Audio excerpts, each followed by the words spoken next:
E aí, pessoal, tudo bem com vocês? Hoje nós vamos entrar no nosso PET volume 8, também conhecido como PET avaliativo. Pessoal, antes de iniciar a nossa correção, queria te perguntar, se você não é inscrito no canal, você está esperando o quê, rapaz? Se inscreve aí, ó, botãozinho vermelho, não custa nada, já ajuda o canal aí a bater a nossa meta aí de 15 mil inscritos, tudo bem? Então, sem mais delongas, desejo a vocês uma excelente aula, tá? E vem comigo aqui. Pessoal, nesse PET avaliativo, todas as 4 semanas é resumido em uma lista de exercícios. Aqui nós vamos resolver aqui agora, tudo bem? Então, exercício de número 1. Considere todos os números de 3 algarismos distintos que podem ser formados permutando-se os dígitos 1, 2 e 3. Qual é a probabilidade de, escolhendo um desses números ao acaso, ele ser? Então vamos lá, pessoal. Primeiro passo, vamos pensar então em números de 3 algarismos. Vamos fazer aqui um espaço amostral. De 3 algarismos são muitos, mas pensando que eles têm que ter 1, 2 e 3 e os números devem ser distintos, fica mais fácil, né? Vamos organizando alguns aqui, ó. O primeiro deles poderia ser 1, 2 e 3. O 1, 3 e 2, poderia ser um outro. Agora não existe mais nenhum aqui que comece com 1, né? Porque eu não posso repetir, né? Então eu vou passar agora para o 2. Poderia escrever 2, 3, 1 ou 2, 1, 3. Então na casa de 200 também finalizou, porque eu não posso repetir nem o 2, nem o 3, nem o 1, né? Agora eu vou para a casa de 300, a última casa.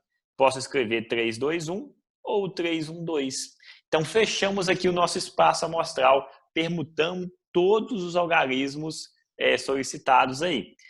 Então, contando, nós temos 1, 2, 3, 4, 5, 6. Nosso espaço amostral tem 6 elementos. Agora, qual que é a probabilidade, escolhendo um deles, ser esse número escolhido ser par? Aí nós vamos para a regra da probabilidade, né? Que é sempre o que eu quero dividido por que eu tenho. O que eu quero? Eu quero números pares. Pares aqui eu tenho ó, o 1, 3, 2 e o 3, 2, 1. Ou seja, apenas o 132 e o 312 que são pares, não é verdade? Pensando nisso, então, ó, eu tenho eu quero duas possibilidades num total de 6. Então, a probabilidade é 2 em 6. Também posso simplificar, né? Ambos aqui, ó, por 2, ficaria tendo que a probabilidade é de 1/3. Se você quiser, pode deixar também como número, como porcentagem, né? Sabemos que 1/3 é igual a 33,33%. Isso aproximado, né, pessoal? Que dá uma dízima periódica aqui. Tudo bem? Vou apagar aqui a tinta. Vamos para a letra B. Probabilidade de ser ímpar. Os pares, nós vimos que esses dois aqui, né? Então, o resto é ímpar, né, pessoal? É terminado em 1 e 3, ó. São 4. Então, é 4 no total de 6. 4/6, que pode ser escrito como 2/3. Em porcentagem, né? Seria 66,66%.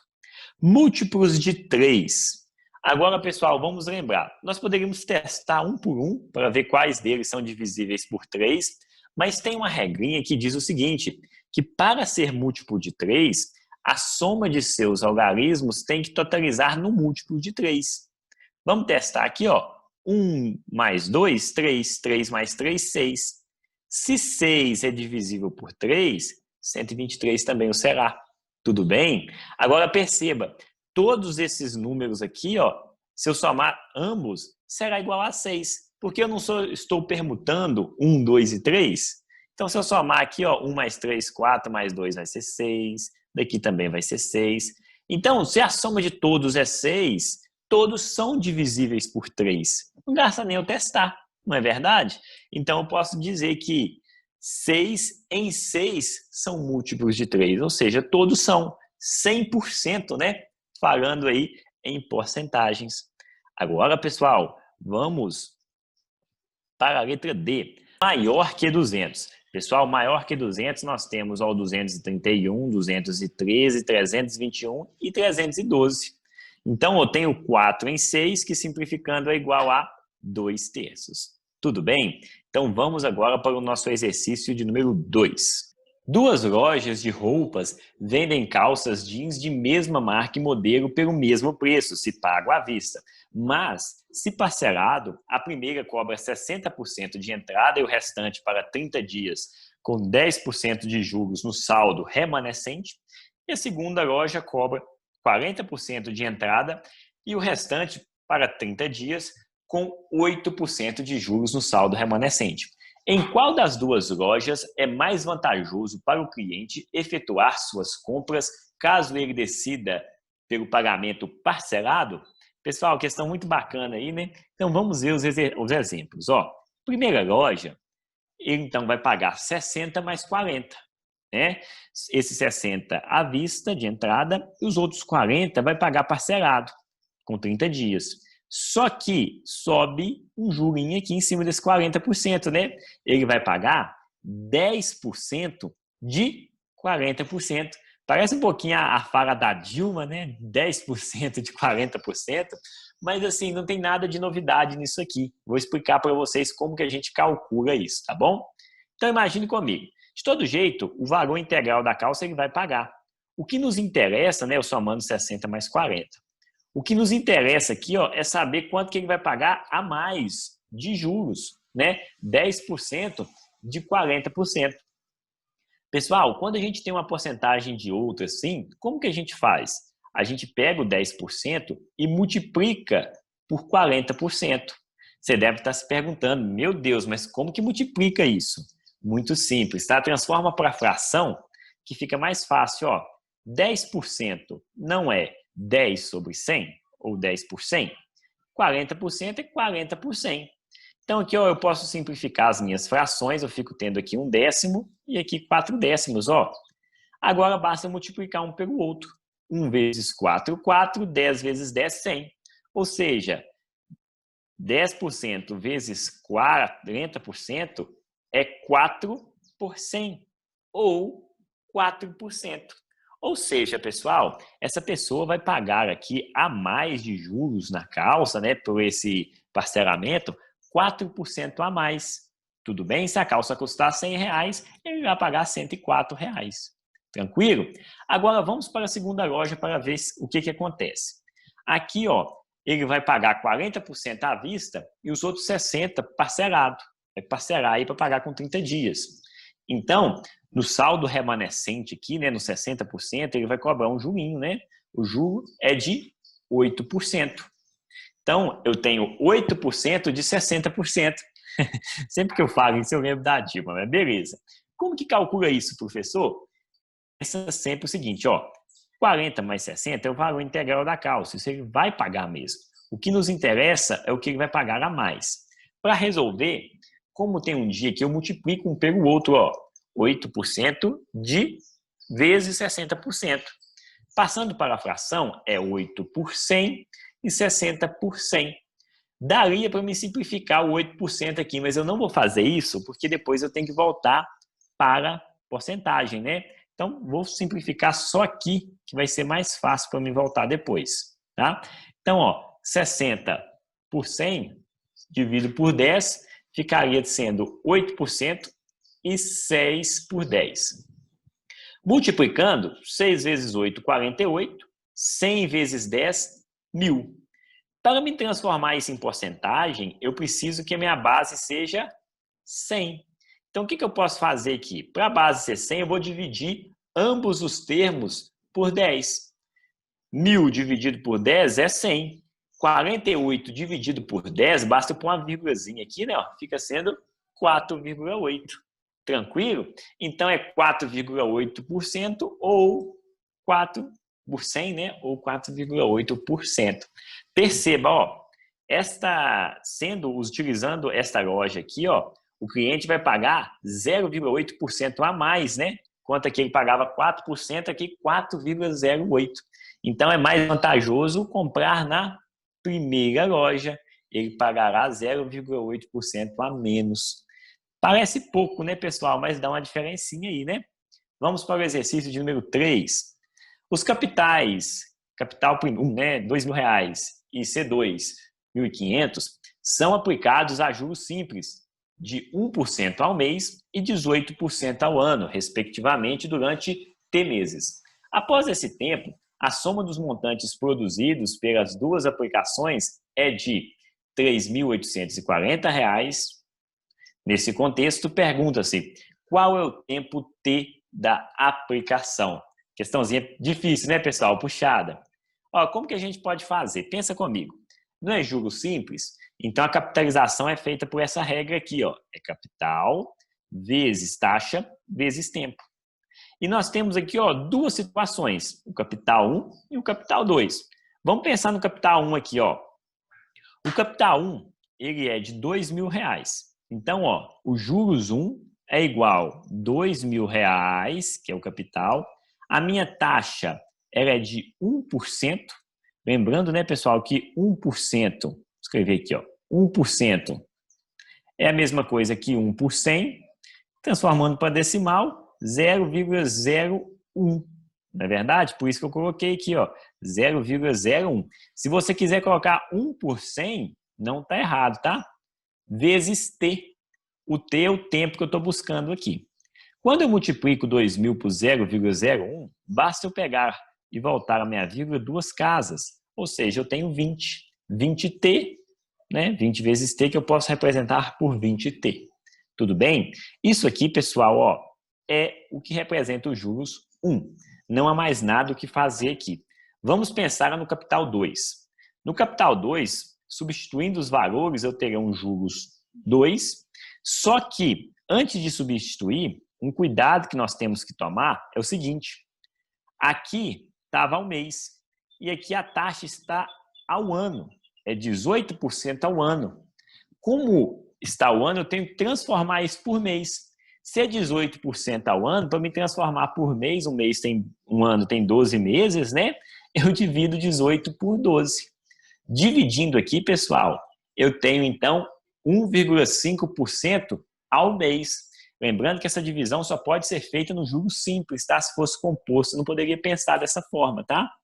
Então, observa, 1,5% ao mês. Substituindo meus valores aqui nos juros 2, então eu tenho o capital aqui, que é de 1.500, vezes 0,015, que é a mesma coisa que 1,5%, né, pessoal? Ó, 1,5%, 0,015, né? Nossa, ficou um pouquinho bagunçado aqui. Então, ficaria 0,015, tudo bem? Então, fazendo a multiplicação aqui, ó, eu terei 22,5 vezes T, ou 22,5T. Então, chegamos aqui em dois juros diferentes, distintos, com o mesmo tempo. Perceba, o exercício me fala que o montante, somando aí o capital mais os juros, o total a ser devolvido, é 3.840. Então, eu tenho o valor do montante, eu lembro o seguinte, montante é igual a juros mais capital. Portanto, o montante é o quê? Já sei que ele é 3.840. Os juros, esses dois valores que eu já calculei aqui, ó, então é juros 1 mais juros 2, ou seja, 20T mais 22,5T, mais o capital. O capital é o que foi investido, né? 2.000 mais 1.500. Então, ó, resolvendo aqui, 20 mais 22,5, 42,5, né? 2.000 mais 1.500, 3.500. Eu passo esse 3.500 para o outro lado, ele está somando, ele vem subtraindo, né? Fazendo a subtração aqui, eu fico tendo 340.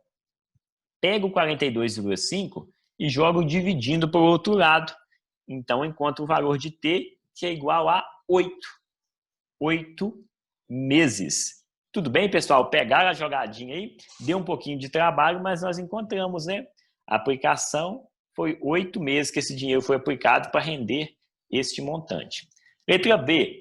Qual o rendimento do capital 1 no período T? Então, ó, o capital 1 a gente sabe que o rendimento, ou seja, os juros dele, é igual a 20 vezes T. Ou seja, né, nós já chegamos nessa conclusão, basta eu colocar no lugar do T o 8 e encontrar R$ 160. reais, 20 vezes 8.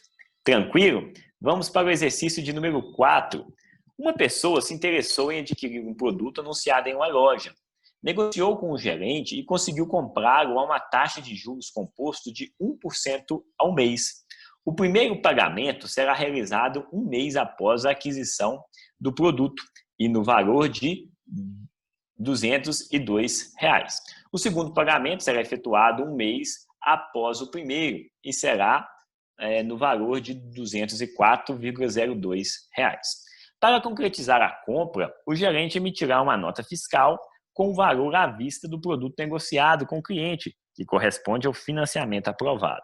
O valor à vista, em real, deverá constar na nota fiscal Então, pessoal, questãozinha aí de juros compostos. Falou de juros compostos, nós temos esta fórmula aqui, né, que o montante é igual ao capital, abre o parênteses aí, 1 mais a taxa, fecha parênteses, elevado a T.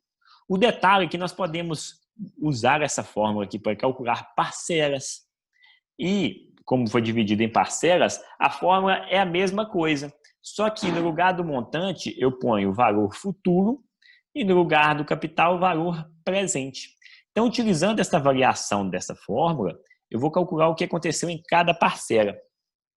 Vamos lá no primeiro mês. Utilizando a fórmula no primeiro mês, o valor que foi devolvido, o exercício me deu. Eu preciso saber qual que é o valor presente. Então, vamos lá. O valor devolvido foi R$ 202. O valor que ele pegou emprestado, nós não sabemos. 1 mais a taxa.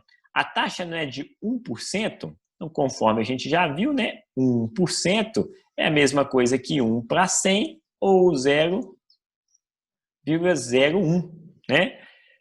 1 mais 0,01 é igual a 1,01 elevado a 1 é ele mesmo, né? Então, fico tendo esse resultado aqui.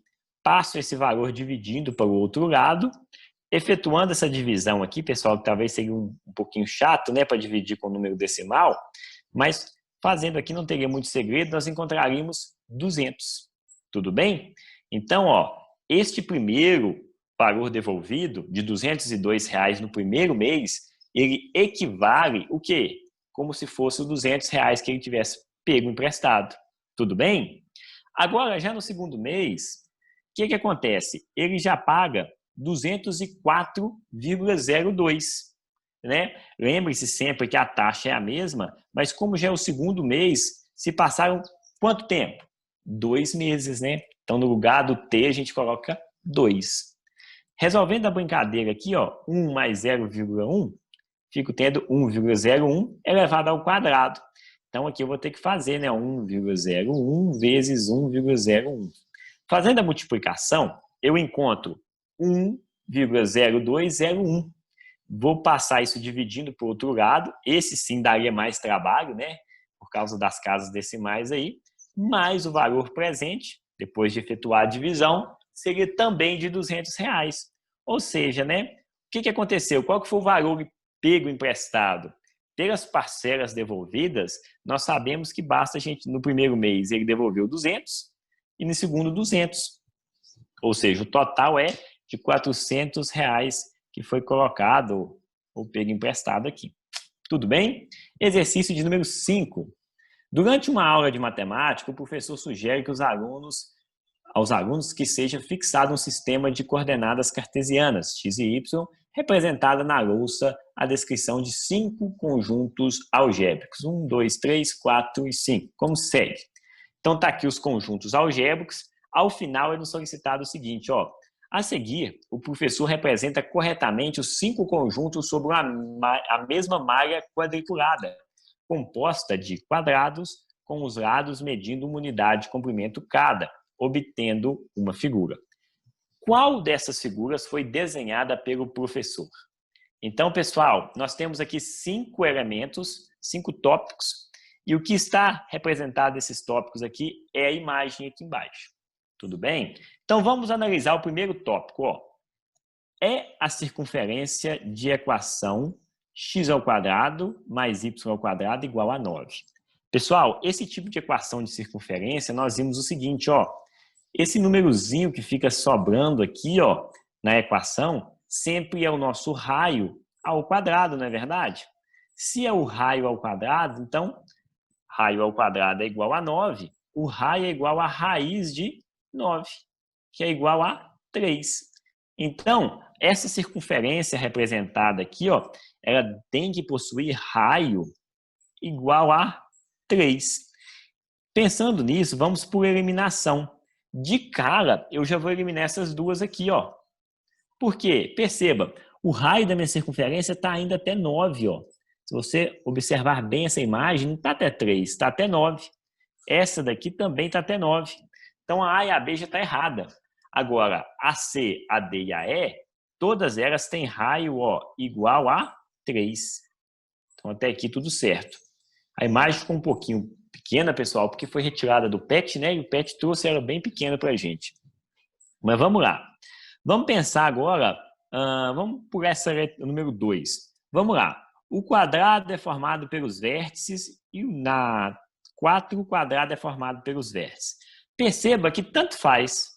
Pensando aqui nas minhas alternativas, ó, todos os quadradinhos estão na mesma posição. Não é verdade? Ó? Então, eu nem vou perder tempo com isso aqui. Todos os quadradinhos estão aqui. Então, todos eles estão certos. Beleza. Vou perder tempo com isso aqui, não. 5. O ponto é o ponto 0, 0. Ó, todos eles têm um narizinho no ponto 0, 0 aqui. Ó. Então, também não vou perder tempo com isso aqui. Também eu já sei que está certo. O foco nosso está na 2. Ó. É uma parábola de equação y menos x ao quadrado menos 1. Aí nós vamos lembrar uma coisa. Ó. Eu tenho aqui uma equação quadrática, ou seja, do segundo grau, né? E o que eu tenho aqui? Eu tenho um coeficiente angular, ou seja, o meu A é igual a menos 1. Sempre que o meu A é menos 1, eu tenho uma parábola decrescente, ou seja, com a concavidade voltada para baixo. Pensando nisso, eu vou ver as boquinhas aqui, ó, eu desclassifico a boquinha C, porque ela é voltada para cima. Agora, eu fico entre D e E. Então, pessoal, a única diferença da D para E, se a gente resolver analisar e der um zoom aqui, ó, tá na parábola. Essa parábola está um pouquinho acima, daqui está um pouquinho abaixo. Pensando nisso, nós vamos calcular o vértice, então, da parábola daquela função para a gente ver onde que ela vai encaixar melhor. Tudo bem? Então, para quem não lembra, a gente calcula o vértice assim, né? Ó, é menos B sobre 2A menos delta sobre 4A. Tudo bem? E o que nós temos aqui? O B, lembra lá de A, B e C de cada parábola? Então, de cada termo aqui, ó, o A ele é quem acompanha o x ao quadrado, o B é quem acompanha o x, que no caso aqui é 0, e o C é o cara que acompanha ninguém, está sozinho aqui, que é menos 1. Então, vamos lá. Menos B sobre 2A, então é menos 0 sobre 2 vezes 1. Perceba que o x do vértice, então, ó, ele é igual a 0. Tá, todos os dois é igual a 0, então não mudou muita coisa nada, né? Todos os dois estão em cima do 0 aqui. Falta a gente calcular o y do vértice, que é menos delta sobre 4a. Para isso, nós vamos ter que calcular o delta. Ó. Delta é igual a b ao quadrado, ou seja, 0 ao quadrado, menos 4 vezes a, que é menos 1, vezes c, que no caso é menos 1 também. Então, o delta ele é igual menos com menos é menos. Tudo bem? 4 vezes 1, 4 vezes 4 igual a 4 aqui. Meu delta é igual a menos 4. Tudo bem? Então, eu fico tendo menos 4. Embaixo aqui, ó, 4 vezes A, ou seja, 4 vezes menos 1. Tudo bem? Então, aqui fica menos, aqui também fica menos. Resolvendo aqui, pessoal, a letra A a gente já sabe que é 0, né? Só um segundinho. Primeira parte aqui é 0. A segunda ficou tanto sinal negativo, mas perceba comigo, ó. Menos com menos, mais com menos, menos. Então, o resultado aqui é negativo. 4 dividido por 4, menos 1. Pessoal, ficou um pouquinho apertado aqui, mas resolvendo, nós percebemos que o y é igual a menos 1. Então, a resposta certa é a letra E, porque o nosso y aqui, ó, era igual a 1. Tudo bem? Tranquilo, então, pessoal? Então, agora nós vamos para o exercício de número 6. Preencha o quadro comparativo sobre alguns dos sólidos geométricos estudados. Então, vamos lá. O prisma. Qual que é a definição de prisma? Pessoal, eu coloquei uma definição aqui pessoal, uma coisa que eu ensino para os meus alunos assim, porque é uma forma mais fácil deles gravarem. Então vamos lá, ó. Prisma é um poliedro cujas bases são paralelas e congruentes. Beleza? Elementos: arestas, vértice, base, face lateral e altura. Estes são os elementos que um prisma contém, né? A classificação dele é feita de acordo com o formato da base. Por exemplo, nós temos prismas triangular, prisma quadrangular, hexagonal. O que classifica isso é o formato da base. E ele também pode ser classificado em reto ou oblíquo, de acordo aí com o seu posicionamento das arestas laterais. As características da planificação, algumas que a gente pode citar, é que as bases são congruentes e todas as faces laterais têm formato de paralelogramo. O que é isso? Quando você abre ele, todos têm esse formato aqui, ó, de um paralelogramo. Um paralelogramo, pessoal, para quem não sabe, é um quadrilátero que possui os seus dois lados opostos paralelos. Então, esse aqui é um paralelogramo, né, o retângulo. Este aqui também, ó, é um paralelogramo, tudo bem? Continuando, a pirâmide. A pirâmide é a que o pessoal mais lembra do Egito, né? Qual que é a definição de pirâmide? Ó, é formada por uma base, no formato de polígono, e a outra extremidade é apenas um vértice. Então, o que diferencia o prisma da pirâmide é que no topo dela, em vez de ter outra base, tem um vértice. Os elementos são arestas, vértices, base, face lateral e altura. Praticamente os mesmos do prisma, né? Temos também os outros elementos, como a apótema, mas assim, não são tão utilizados. Mas se você quiser colocar aqui também como elemento, ou apótema, poderia também, tá? Fica até mais completo. Classificação, a mesma, né? Ó, de acordo com o formato da base, podendo ser uma pirâmide triangular, quadrangular e reto ou oblíquo. Características: a base é um polígono e as demais laterais formam os triângulos. Então, independente da base, pessoal, a lateral de uma pirâmide será triangular, não é verdade? Cilindro, formada por duas bases circulares, congruentes e paralelas. Eu costumo dizer que o cilindro ele é bem parecido com o prisma. A única diferença é que a base do cilindro é circular, enquanto a base do prisma são polígonos, né? Aí já as classificações são base, altura e geratriz. Perceba, o cilindro não tem aresta nem vértice, não é verdade? Por que isso acontece? Porque as arestas precisam ser retas, né? No lugar da aresta, ele possui geratriz e vértice, ele não possui nenhum. Classificação. A única classificação dele seria reto ou oblíquo. Características da planificação, ele possui dois círculos e um retângulo. O cone, ele é como se fosse o que a pirâmide é para o prisma, o cone é para o cilindro. Pense sim. Então, ele é formado por uma base circular e a outra extremidade possui apenas um vértice. As bases, ele possui, né, como elemento bases, altura, vértice e geratriz. Perceba, o cone possui um vértice, coisa que o cilindro não tem. Pode ser classificado em reto ou oblíquo e ele é dividido em um círculo e um setor circular. Para quem não sabe, pessoal, um setor circular é um pedacinho de uma circunferência. Então, quando a gente abre um cone, ele fica com esse formatinho aqui, ó, tá vendo? Ó? Um pedacinho de uma circunferência e uma circunferência. Tranquilo, pessoal? Sendo assim, nós finalizamos por aqui a nossa correção. Agora, pessoal, tem essa autoavaliação aqui. Para que serve isso? Isso é uma resposta pessoal sua sobre o que você entendeu no decorrer desse PET. Não só desse, mas de todos os outros anteriores, tudo bem? Então, você, exemplo, ó, vai ler a primeira afirmativa aqui. Consigo aplicar o princípio fundamental da contagem na resolução de problemas. Se você consegue, você aprendeu isso, você vem aqui e marca sim. Se você conseguiu aprender, mas não com tanta qualidade, tem um pouco de dúvida ou muita dúvida, você vai marcar em parte. Mas se você não conseguiu mesmo, não entendeu nada, você marca não. Tudo bem? E assim sucessivamente para as demais opções. Tudo bem? Então, meus amigos, encerramos aqui o PET. Graças a Deus conseguimos passar por esse ano. Queria agradecer a atenção de vocês, a todos vocês que se inscreveram no canal. Se ainda não se inscreveu, está a tempo. Se possível, inscreva, dê essa força para a gente aí, tá?